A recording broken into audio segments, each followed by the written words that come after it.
네, 시작하겠습니다. 여기 밸류 스토리라고 되어 있는 거는 제가 이제 인터넷으로 이렇게 나중에 좀 유튜브나 활동을 좀 하려고 그쪽 유튜브 네임을 밸류 스토리라고 한번 지어봤어요. 그래가지고 밸류 스토리 됐고, 사실상 뭐 다들 부동산 전문가라고 뭐 생각이 되는데, 사실 우리가 이제 현업에서 계속 바쁘게 일을 하다 보면 좀 디테일하게 어떤 현상을 바라보거나 아니면 전체적인 트렌드를 분석하거나 이런 시간들이 좀 많이 부족하실 것 같아요. 그래서 이런 시간을 이용해서 서로 함께 이렇게 생각해보고 이런 시간을 가끔씩 가져가는 것도 괜찮겠다 이런 생각이 좀 들었습니다. 그래서 간단하게 시간을 준비를 했고요. 사실 이제 앞으로 하고자 하는 거는 이렇게 이제 이런 플로우를 하려고 합니다. 그래서 첫 번째는 이제 아무래도 모든 것들은 수요와 공급에 의해서 경제 현상들이 발생을 하기 때문에 이 수요는 어떤 속성을 가지고 있냐, 부동산에서. 두 번째는 공급이라고 우리가 하는 것들의 특성들은 어떤 것이냐라는 것들을 먼저 좀 보고요. 이게 거시적인 트렌드하고 직접적으로 연결이 됩니다. 그래서 이것은 부동산에 대한 트렌드 분석이자 수요 공급에 대한 분석이라고 말씀을 드릴 수가 있고요. 이제 세 번째는 좀 디테일하게 들어가면은 이제 수요의 서브 인자들이 있어요. 그런 인자들을 분석해서 지역별로 좀 특성별로 각 지역들이 어떻게 차별화가 되는지를 분석해서 좀 말씀을 드리려고 그러고요. 네 번째는 물건별로 뭐 주거용이나 또는 상업용 부동산 또 그 안에서도 그 특성에 따라서 좀 다른 현상들이 나타나고 있기 때문에 그걸 좀 분석해서 공유를 하려고 합니다. 그 다음에 이제 정책과 세금에 대한 분석이 있을 수 있고요. 마지막에는 이 부동산에 대한 분석 부분이 있을 수 있어요. 그 본질적인 가치를 분석하는 거. 그래서 그런 부분으로 진행을 쭉 하려고 그러고 있고, 이게 다 끝나면 그 다음부터 이제 어떤 특정한 테마들을 잡아서 중요한 그 현안 테마들 중심으로 진행을 하려고 생각을 하고 있습니다. 그래서 이 첫 번째 시간으로서 이 부분은 오늘은 부동산의 전체적인 트렌드인데, 다시 말하면 수요와 공급에 대한 내용입니다. 여러 가지 책들을 보긴 했는데 보니까 이 두 가지 책들이 수요와 공급에 대해서 설명을 아주 스마트하게 잘 하고 있어요. 이 책은 수요가 중요하다는 입장에서 서술을 하고 있고, 이 책은 공급이 중요하다는 입장에서 서술을 하고 있는 대비적인 책들이지만 같이 읽고 나면은 이게 인사이트가 생깁니다. 첫 번째는 부동산 투자 사이클이라고 해서 김영기, 이재범이라고 하시는 분들이 저술한 책입니다. 부분은 주로 수요의 문제에서 먼저 우리가 한번 생각을 해볼 필요가 있어요. 우리가 경제할 때 항상 가격은 수요와 공급에 의해서 좌우가 된다 그러는데, 이게 딱 50대 50으로 이렇게 균형을 맞추는 것일까요? 아니면 어떤 하나가 더 우위적인 입장에 서게 되는 것일까요? 특히 우리 부동산 시장에 대해서. 부동산은 재화가 조금 좀 다르죠. 그래서 일반적으로 이 원리는 일반적인 소비자를 바탕으로 이렇게 발전한 경제 이론입니다. 근데 부동산은 한번 구입하면 바로 소비가 이루어지지 않죠. 그거를 보통 한 뭐 몇십 년을 두고 사용을 하기 때문에 이 수요 공급에 대한 탄력성들이 굉장히 느려지게 되는데, 그렇다라고 하면은 저 공급이라는 것을 어떤 시점에서 봐야 되느냐. 또 마찬가지로 수요라는 게 그렇게 가변적으로 움직일 수가 있는 것이냐. 한 번 사면은 30년, 50년을 막 쓰는데 수요가 과연 올랐다 내렸다 일반 그 빵이나 쌀 사듯이 그렇게 막 변할 수가 있을까요? 이런 생각들을 한번 해볼 수가 있겠죠. 그래서 이 개념에 대해서도 제가 이제 뒤로 쭉 개념에 대해서는 얘기를 하지 않고 설명을 하겠지만, 이 개념에 대해서도 우리가 좀 생각을 해볼 수가 있겠다. 부동산의 수요란 과연 뭐냐? 내가 어떤 것을, 경제적인 수요는 어떤 효용 가치를 느끼는 거죠. 배고프면 빵을 사 먹는. 근데 부동산은 과연 내가 부동산을 사서 기쁨을 얻기 위해서 과연 사는 것일까? 가만히 내용을 보면 그게 아니라는 것을 설명을 하고 있습니다. 일반적인 재화의 수요와 다르다. 자, 첫 번째 이제 이해하기 위해서는 좀 크게 매크로하게 시작을 합니다. 자본주의 시스템, 현대 자본주의 시스템을 얘기하는 거예요. 이게 어떻게 돌아가냐 할 때 세 가지의 원리를 얘기합니다. 첫 번째는 내가 쓴 돈과 남이 번 돈은 서로 같다. 어디서 새로운 돈이 들어오지 않는다. 이게 우리 자본주의의 원리입니다. 정부에서 돈을 막 찍어내는 것 같지만 정부에서 돈을 막 찍어내는 정부는 없어요. 정부에서 돈을 막 찍어내는 순간 그 국가는 망합니다. 그 돈의 가치가 신뢰를 잃어버리기 때문에 근거 없이 돈을 찍을 수 있는 국가는 없어요. 미국이든 한국이든 다 똑같습니다. 그 돈은 항상 같다, 총량이. 그리고 우리가 구매력이 올라갔다 내려갔다 한다는 것은 그 국가의 돈이 같기 때문에 단기적으로 구매력이 올라갔다 내려갔다 하는 이유는 딱 하나, 유동성인데 이 유동성은 그래서 부채에서 온다. 왜냐하면 돈 갖고 있는 건 똑같기 때문에. 그런데 과거에는 내가 저축한 돈으로 은행이 돈을 빌려줬었죠. 그러니까 내가 저축한 돈이나 남들이 빌려가는 부채랑 거의 비슷한 그런 수준이었어요. 그런데 지금은 남이 빌려간 돈들이 훨씬 많다. 자, 내가 돈을 1억을 저축을 했다고 하면은 지급준비율이 약 10%라고 보면 1,000만 원을 은행에 두고 나머지 9천만 원을 빌려줄 수 있겠죠. 그런데 실제로는 9천만 원이 아니고 2억, 3억을 빌려주더라는 거죠. 왜? 돈은 새로 들어올 수 없는데 어디서 돈이 나서?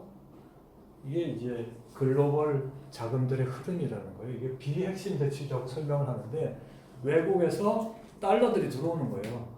그리고 그 돈들을 기반으로 은행이 돈을 빌리는 거죠. 여러분도 과거에 은행에서 그 돈을 예금을 받기 위해서 노력을 많이 했었던 걸 기억할 거예요. 근데 언젠가부터 IMF 이후부터 금융이 자유화된 이후부터 돈을 더 빌려주려고 은행에서 노력합니다. 그 이유가 뭐냐면 돈을 자기들이 어디서 싸게 조달할 수 있는 데가 생겼거든요. 그래서 은행은 사람들한테 무제한으로 지금 돈을 빌려줄 수 있는 기본이 되어져 있는 거죠. 그 외국에서 들어오는 돈은 규제도 별로 안 받는 거예요. 외국 돈이기 때문에 정부의 규제조차도 별로 받지 않아요. 그런 돈이 부채가 되고 우리가 모르게 이 부채들이 우리 금융 시스템들을 움직이고 있다. 이게 이제 기본적인 이 분들의 이거든요. 그래서 우리가 유동성 하면은 첫 번째 생각하는 게 금리죠. 금리가 내려가면 당연히 대출을 많이 하니까 시중에 돈이 많이 풀린다. 금리가 내려가면 부동산 가격이 오른다. 이걸 우리가 철석같이 믿고 있지만 실제로 뒤에 나오겠지만 분석을 해보면 금리하고 부동산 가격하고 직접적으로 연결이 안 되는 경우가 너무 많더라. 왜냐? 부동산 가격을 움직이는 것은 유동성이기 때문에 금리가 높아도 유동성이 많아지는 데들이 있다. 그런 거죠. 이런 이유 때문에 경기와 인플레이션, 그 다음에 기대심리. 금리가 높아도 내가 저거 사서 금리보다 훨씬 더 오를 거라고 기대하면 그래도 부채를 갖다가 쓰는 거죠. 그 부채를 내가 견딜 수 있다면. 그래서 이런 이유로 유동성들이 많아지고 결국은 그 돈이 수요지 개인적으로 어떤 뭐 강변의 아파트를 사고 싶다, 뭐 산이 잘 보이는 산을 사고 싶다 이런 것들은 그것을 합리화하는 다 얘기들이고 실제로는 유동성이 집을 사고 빌딩을 산다. 개인적인 취향이 사는 것이 아니다. 이런 입장입니다. 자, 이거를 이제 전 세계 히스토리를 가지고 설명을 쭉 하고 있어요. 그리고 증명을 해내고 있습니다. 이 책에서. 첫 번째, 1870년대부터 기록이 남아있대요. 부동산 가격에 대한 기록이. 근데 이게 2차 세계대전까지는 부동산 물가 상승률이 별로 높지 않았고 거의 스테이했고 부동산 가격도 물가 상승률과 비슷하게 항상 스테이했다는 거예요. 안 올랐다는 겁니다. 이때까지. 그런데 어떤 사건들이 발생하냐면 2차 세계대전이 일어난 이후에 전체적으로 이제 유럽이 삶이 피폐화됐겠죠. 그래서 이 사람들이 좀 더 삶을 보살피는 과정에서 몇 가지 일들이 벌어집니다. 첫 번째는 국가가 국민을 달래기 위해서 복지국가를 제외하면서 주택들을 막 짓기 시작하는 거죠. 그 주택의 가격이 올라가기 시작하고 그 다음에 그 돈들을 어디서 공급하냐면 미국이 생산 기반이 남아있는 국가는 그 당시 미국밖에 없었다고 합니다. 세계대전으로 유럽이 다 초토화됐기 때문에 미국이 자기의 물건들을 팔기 위해서 유럽을 도와준다는 의미로 달러를 무제한 빌려줍니다. 그 빌려준 돈. 자, 이렇게 유동성이 증가되고 미국은 그 당시에 이제 이때 문제가 가격이 급상승하는데 이때 유럽에서 나타났던 문제가 뭐냐면 그 당시엔 다 근본위 화폐를 지향했었거든요. 국가들이 다. 그랬는데 그때 그 유럽의 국가들이 근본위를 포기하고 그냥 돈을 찍어내기 시작한 거예요. 그러니까 부동산들이 더 오르게 되는 거예요. 유동성 증가. 그렇게 되니까 결국 부작용이 일어났겠죠. 경제가 어려워지고 여러 가지 부작용이 발생하니까 미국이 전 세계 은행으로서 우리가 금을 가지고 달러를 갖고 오면 돈을 주겠다. 그래서 미국이 전체적인 근본위 회사의 근본위의 주축이 되고 세계 은행이 됩니다. 그렇게 해서 운영을 하다가 이제 미국이 살기가 힘들어진 거죠. 왜냐하면 무제한 그 달러를 다 갚아야 되니까 어마어마한 적자에 이제 놓이게 됩니다. 그래서 미국이 선언한 게 뭐냐면은 금태한 정지 1971년. 이거는 달러를 갖고 와도 금을 안 바꿔주겠다는 거죠. 금과 관계없이 달러를 찍겠다는 뜻이 됩니다. 이렇게 되면서 이제 달러 유동성이 전 세계적으로 이제 커지게 되는 거죠. 이렇게 커지게 되면서 전체적으로 가격들이 계속 상승을 하게 됩니다. 달러의 가치는 시간이 갈수록 계속 떨어지고 계속 찍으니까 그거는 그냥 찍을 수는 없어요. 뒤에서 설명할 겁니다. 왜 그냥 찍을 수가 있는지. 그래서 달러 가치 하락으로 가격이 계속 상승을 하게 됩니다. 그런데 계속 상승을 하면은 결국은 부작용이 일어나게 되는 거죠. 그래서 1980년대까지 쭉 상승을 하는데 이때 이제 너무 상승하니까 금리를 올립니다. 국가들이. 근데 그 결과 어떻게 됐을까요? 금리를 올려서 잡혔을까요? 여기 보면은 금리가 올려도 부동산은 계속 올랐다고 합니다. 왜냐하면 달러 가치가 그보다 더 빠르게 떨어지고 있었기 때문에. 그래서 그 이후에 보면은 이런 버블들이 이제 계속 증가해 오니까 결국은 고통을 받는 국가들이 하나씩 생기기 시작합니다. 그래서 우리가 알고 있는 일본 버블이 발생하죠. 그 다음에 유럽, 그 다음에 한국, 동남아 금융위기가 발생하고 마지막에 미국조차도 그것을 비켜나지 못하는 이런 문제들이 발생을 하게 됩니다. 일본을 우리가 조금 더 이해할 수 있는데 시중에는 이제 그런 얘기들을 많이 하는데 한국이 일본을 쫓아간다. 일본은 10년 뒤를 두고 쫓아간다는데 그 부분이 아니다라는 것을 이 사람은 이런 말을 통해서 설명을 하고 있습니다. 그것은 일본이 왜 발생을 했는지를 알아야 되는데 일본의 부동산 버블은 철저하게도 유동성 문제 때문에 왔다는 거죠. 일본이 1985년까지 엄청난 경제 하락을 하게 되죠. 많은 수출을 하면서. 그래서 너무 잘 살고 이제 미국을 다 따라잡겠다라는 오렌지빛 희망을 보이고 있을 때 미국에서 이제 불러서 플라자 합의를 합니다. 그래서 니들 엔화가 너무 싼 거 아니냐? 엔화 가격을 올려라. 환율 조정을 좀 하자. 그래서 같이 좀 살자. 이렇게 된 거죠. 그래서 그 일본이 그렇게 따르기로 합니다. 뭐 미국의 힘에 의해서 이제 눌려서 그렇게 된 거죠. 그렇게 되고 나니까 일본에 어떤 현상이 생기냐면은 일본 제품 가격이 비싸지잖아요. 그러니까 세계 무대에서 안 팔리는 거죠. 그러니까 이제 경제가 점점 힘들어지는 거예요. 그러니까 미국이 한 얘기, 일본이 힘들다 그러니까 미국이 한 얘기가 니들 인구도 좀 되는데 내수를 좀 키워라. 그래서 그 돈 좀 풀어가지고 자체적으로 소비해서 시장을 만들면 되지 않니? 해서 일본이 돈을 풀기 시작합니다. 제로 금리, 마이너스 금리까지 갑니다. 무제한 돈을 풀면서 그 돈들이 다 어디로 갔느냐? 부동산으로 가는 거죠. 그래서 부동산을 1억짜리를 사면 대출을 1억 2천을 해줬답니다. 왜냐? 내일 모레는 그게 1억 2천 될 거니까. 계속 오르니까. 이런 식으로 해서 일본의 버블이 형성이 되는 거죠. 어마어마한 버블이 형성된 다음에 한 방에 그 리스크가 옵니다. 돈이 뒤에 달러의 속성에 대해서 나오지만 달러들이 어떤 돈이 들어갔다가 나올 때는 단기적으로 단계 빠져나옵니다. 그래서 어느 국가든 기쁨은 오랫동안 유지가 되지만 버블은 오랫동안 상승하지만 하락은 한 번에 옵니다. 그래서 일본이 이런 발생을 했다는 거고요.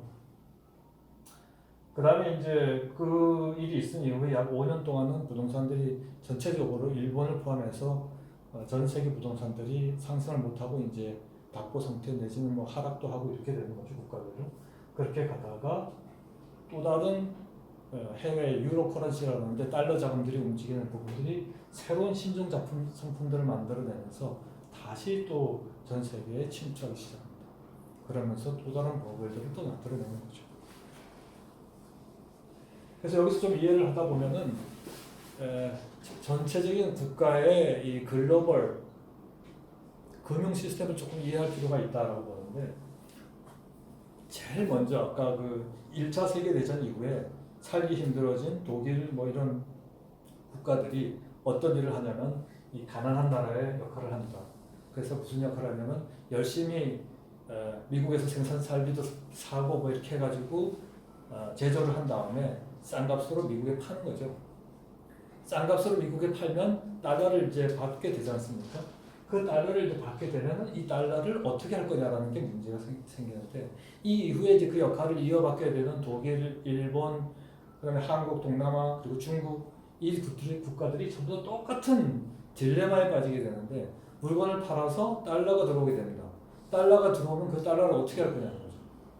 그 달러를 그대로 시중에 풀게 되면 자국에서 달러의 공급이 많아지니까 달러 가치가 떨어지면서 자국 화폐가 가치가 올라가게 되고, 결국은 환율이 떨어져서 자국 화폐의 가치가 올라가게 됩니다. 그러면 더 이상 싸게 물건을 팔 수가 없게 되는 거죠. 똑같은 가격으로 팔아도 가격이 2배, 3배로 올라가게 되니까 물건이 안 팔리게 되는 거고, 수많은 생산 시설 늘려야 되고 사람들을 해고해야 되고 이런 딜레마에 빠지니까 계속 싸게 팔아야 됩니다. 계속 싸게 팔기 위해서는 달러를 시중에 방출하면 안 되죠. 그러면 정부가 그 달러를 가지고 있습니다. 정부가 그 달러를 가만히 가지고 있으면 어떤 현상이 벌어지냐? 아깝잖아요. 돈인데. 기회비용인데 아깝잖아요. 그래서 얘를 어떻게 하냐면 어딘가에 투자를 해야 되는데, 투자를 할 수 있는 가장 안전하고 미국채죠. 미국에 다시 돈을 빌려주고 미국채를 삽니다. 그러면 미국은 장기로 굉장히 저리에 미국채를 발행을 해서 달러를 다시 긁어들이게 되는 거죠. 그리고 그 돈을 가지고 또 물건을 삽니다. 이런 사이클이 계속 가게 되는 거죠. 그러면 이런 미국의 행복은 영원할 수 있느냐? 미국채가 점점 늘어나게 되겠죠. 그런 행복을 누리는 동안. 이런 행복을 누리는 것을 미국은 어떻게 해결해 왔냐? 2가지 방법이 있었다는 거예요. 하나는 뭐냐면 미국이 제조업에서 금융산업으로 바꾸면서 어딘가에 뭐 헤지펀드가 됐든 은행 투자가 됐든 주식 투자가 됐든 금융산업으로 해서 열심히 벌은 그 달러를 다시 해오는 방법 하나. 2번째 방법은 그래도 안 되면 인플레이션을 시켜가지고 달러의 가치를 떨어뜨리는 거죠. 그래서 내가 갚아야 될 달러의 부담을 줄이는 거. 이런 방법으로 해왔다는 거죠.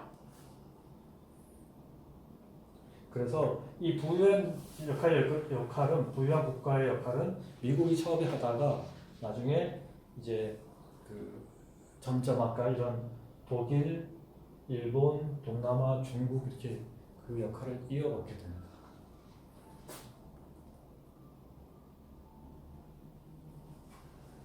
이 달러들이 전 세계를 돌아다니면서 돈을 빌려주기 시작하는데, 자, 미국채는 저리로 장기로 빌리는 국채죠. 근데 그거를 만일에 미국에서 각 국가의 주요 은행들한테 단기로 또 조금 더 비싼 저리긴 저리인데 조금 더 비싼 저리로 많이 빌려주게 된다면 전 세계적인 장악력은 커지게 되고, 그 돈을 받은 그 은행은 그 국가보다는 굉장한 저리로 돈을 조달할 수 있게 됩니다. 그럼 그 돈을 자국에 다시 풀 수가 있게 되는 거죠. 부채로. 이런 금융 시스템이 이제 국제적으로 가능하게 되고, 이 유동성이 전 세계적인 금융 동조화 현상을 일으킨다는 거예요. 그래서 부동산 상승이 같이 상승하고 같이 하락하고 이런 현상으로 이어지게 됩니다. 여기 이제 이렇게 보면은 1970에서 1980년대 미국의 물가가 상승하고 80년에서 90년에 일본, 유럽이 점점 부동산이 상승을 하게 됩니다. 그래서 버블 단계에 가게 되고, 그래서 너무 크게 되니까 그 이후로부터 유럽, 일본이 버블로 한번 큰 문제가 일어나고, 그다음에 조금 더 뒤에 이어서 한국과 동남아가 IMF 문제가 생기고, 그게 다 그러니까 부동산 위기라는 게 결국은 금융 위기라고 보는 거예요. 그래서 이렇게 일어나고 마지막에 미국조차도 이런 문제가 발생합니다. 그러니까 미국도 깨닫게 되죠. 아, 부동산을 너무 급하게 상승을 과하시키면 후유증이 온다. 그러니까 아까 얘기했던 것처럼 미국이 달러를 자, 이 부분은 아까 설명한 바와 같습니다. 그래서 미국의 부동산 가격도 보면은 1990년까지 쭉 상승하고요. 그 다음에 일본이 이제 그 버블 붕괴가 있었던 고구려는 같이 이렇게 하락하고, 그 다음에 또 다시 또 이렇게 상승하고, 이런 트렌드를 보여줍니다. 이것은 한국이랑 거의 유사한 대세 트렌드가 거의 유사하게 간다는 거죠. 자, 다음은 이제 한국 부동산의 트렌드인데요. 한국 부동산은 여러 특징을 가지고 있습니다. 이렇게 보면 한국 부동산이 한국이 전 세계 무동산에서 아까 그 가난한 나라, 절대 빈곤의 나라는 아니고요. 그 시스템 안에서 들어올 수 있는 가난한 나라의 역할을 하는 그 나라가 됐던 게 1985년 정도 전에서 좀 전부터 이렇게 진입하면서 이제 유동성의 공급을 하게 되는 거죠. 달러들이 들어오게 되고 그렇게 되면서 이제 주택의 가격이 상승을 하게 됩니다. 그러다가 이때 노태우 정권에서 200만 원으로 그냥 무식하게 그 공급을 합니다. 그때 그 당시에 신도시들 막 그 분당 신도시부터 시작해서 막 공급하고 이렇게 하면서 주택 가격이 안정화가 되는데 저기서 이제 퀘스천인 거예요. 과연 이게 주택 공급 때문이냐, 전체적인 전 세계적인 금융 동주화 현상 때문이냐. 그 당시에 일본 버블 붕괴가 일어났던 시기거든요. 그때가 안정화됐던 이 시기가. 미국도 다른 국가도 다 같은 트렌드를 보였던 시기인 거죠. 어쨌든 우리나라는 이때 주택 가격이 많이 안정화가 됐습니다. IMF 때 헤매다가 2000년에 어떤 일이 발생하냐면 IMF 때 우리가 다 개방을 하죠. 이 IMF 때 개방하는 이 시점이 아까 얘기했던 그 부분이랑 똑같이 맞물립니다. 아까 미국이 두 가지 방법으로 그 미국채 부담을 해소한다고 했잖아요. 하나는 인플레이션이고 또 하나는 금융 시스템이라고. 금융 시스템을 가지고 가서 휘저으려면 그 나라가 오픈돼 있어야 돼요. 금융 시스템이. 근데 우리가 어떻게 됐어요? IMF 때 전까지는 굉장히 그 전에 보수 정권들이 막혀 있다가 이때 확 열렸죠. 그러면서 어떤 부분이 됐냐면 우리나라 이제 여러 가지 소비자 금융들이 굉장히 자유로워졌습니다. 한국에 전세라는 그 특이한 제도가 있는 이유가 뭐냐면 돈을 안 빌려줬기 때문인 거예요. 은행에서 돈을 안 빌려주니까 사람들이 부동산을 오를 것 같고 그럼 어떻게 해요? 전세를 끼고 사는 거죠. 그래서 한국의 전세라는 제도가 자리를 잡기 시작했다고 그러는데, 그래서 여러 가지 이제 이런 그 소비자 금융으로 개인이 돈을 그 전에는 국민은행이라고 해서 KB만 소액으로 개인들한테 대출을 해줬었어요. 그런데 그 이후로는 어떻게 됐습니까? 모든 은행들이 다 앞다퉈서 개인 대출을 해주려고 합니다. 기업 대출 하던 기업들은 다 망했어요. IMF 때. 기업들이 다 흔들렸기 때문에 다 통폐합되고 이렇게 됐죠. 게다가 2000년대부터 경기가 살아나면서 이제 달러들이 공급되기 시작합니다. 그래서 다시 부동산이 상승한 거죠. 근데 이렇게 가다가 노무현 정부 때 와가지고 대출 규제를 막 하죠. 막 해가지고 그때 우리 한국 사람들이 좀 잘못된 인식을 갖게 된 게 있어요.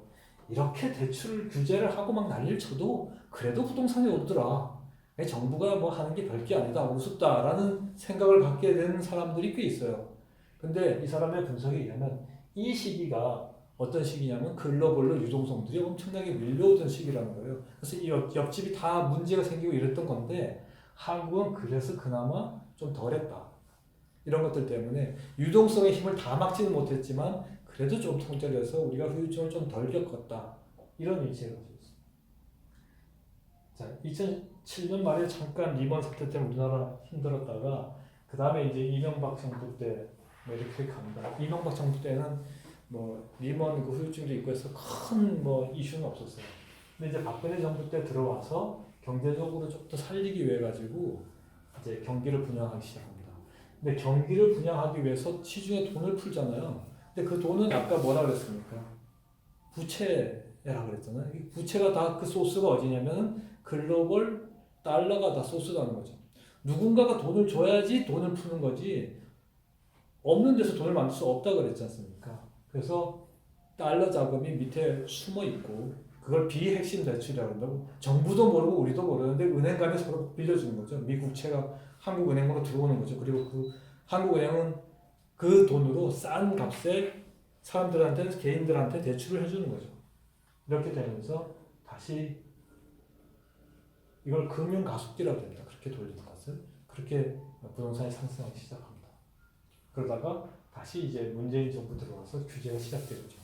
그래서 이 책에서는 그럼 우리나라는 지금 어떤 단계냐, 버블이냐 아니냐 이런 퀘스천들을 하고 있어요.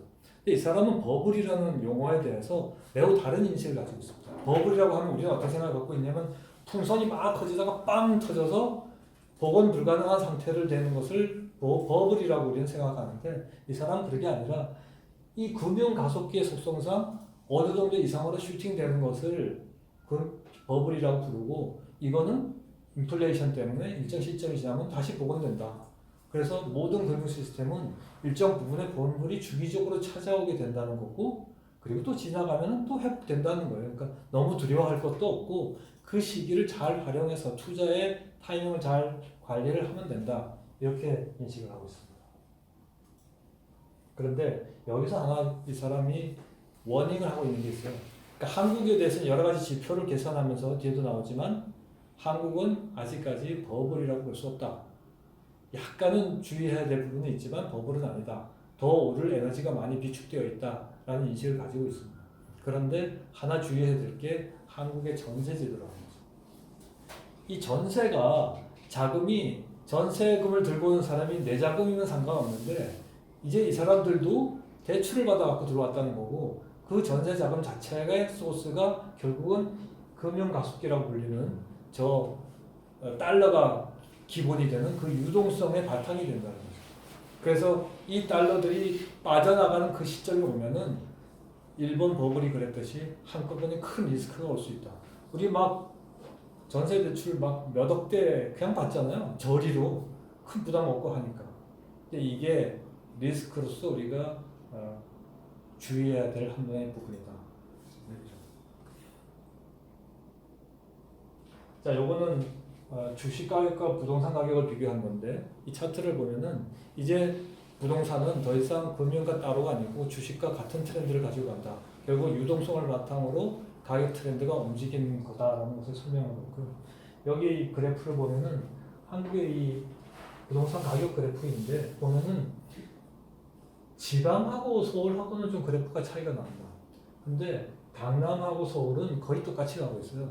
그래서 우리가 보통 강남 불패고 강남이 모든 자산이 오를 거다라고 믿고 있지만 실제로는 2018년까지 데이터로는 별로 그렇지 않다는 거죠. 비슷하게 다 간다는 거예요.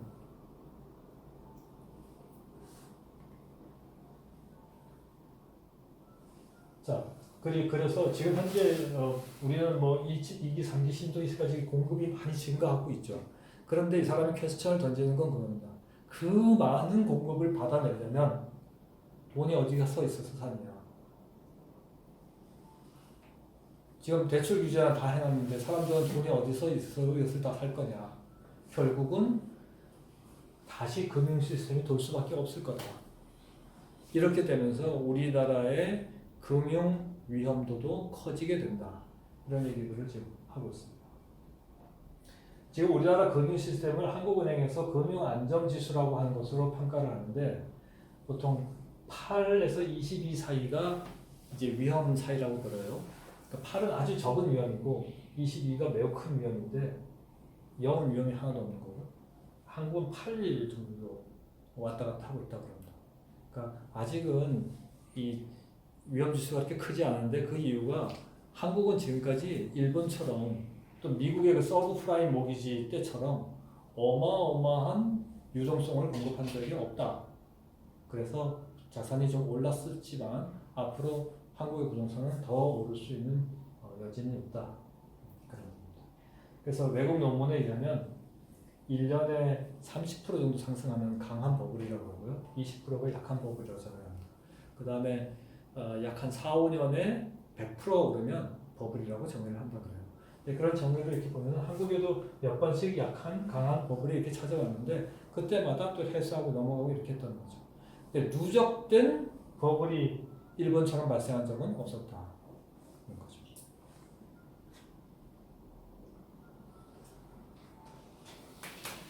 이 버블이냐 아니냐 하는 부분들도 있지만 한국 부동산을 전체적으로 보면은 부동산 경기는 항상 상승 후퇴를 반복하는 건데 상승할 때 계속 상승만 한다든가 계속 후퇴만 한다든가 이렇게 생각할 필요 없이 어떤 사이클을 그리고 있다라고 보면 되고 한국은 정부가 항상 선제적인 조치들을 많이 해왔던 거죠 최근 들어서. 그래서 지금 과도한 유동성 상황이라고 보기는 좀 어렵다. 그리고 이제 바젤 3라든가 국제적인 협약을 통해서 이런 몇 번의 교훈을 통해 가지고 이 부동산 버블을 과도하게 하지 않기 위해서 금융 시스템의 여러 가지 통제나 관리를 현재 진행하고 있다. 그래서 옛날만큼 오지 않을 확률이 높다. 이렇게 볼 수가 있는 거죠. 그 다음에 이제 이게 수요는 사실은 크게 두 가지로 나눠볼 수가 있어요. 아까 얘기했던 것처럼 큰 거시적인 입장에서 글로벌 달러 자금에 바탕을 둔 유동성이 있고요. 그 다음에 이제 조금 더 지역적으로 수요를 이끄는 요소들이 있습니다. 그거는 이제 다음번에 말씀을 드리도록 하고 큰 의미에서의 수요가 이렇게 한다면 결국은 그 국가의 큰 트렌드는 유동성에 의해서 첫 번째 영향을 받는다라는 것을 인지하고 두 번째 김수현이라고 하는 분이 이제 얘기하는 것은 공급에 의해서 영향을 받는다는 부분이에요. 이거는 이제 시간상 다음 세션에서 공급 각종 이제 그래프들을 쭉 분석하게 될 겁니다. 공급과 가격의 영향, 그다음에 그 중간 중간에 서브인자로서의 그 수요 팩터들의 영향에 대해서 그거는 다음에 설명을 드리도록 할게요. 혹시 질문 같은 거 있습니까? 자, 없으면 마치도록 하겠습니다. 네.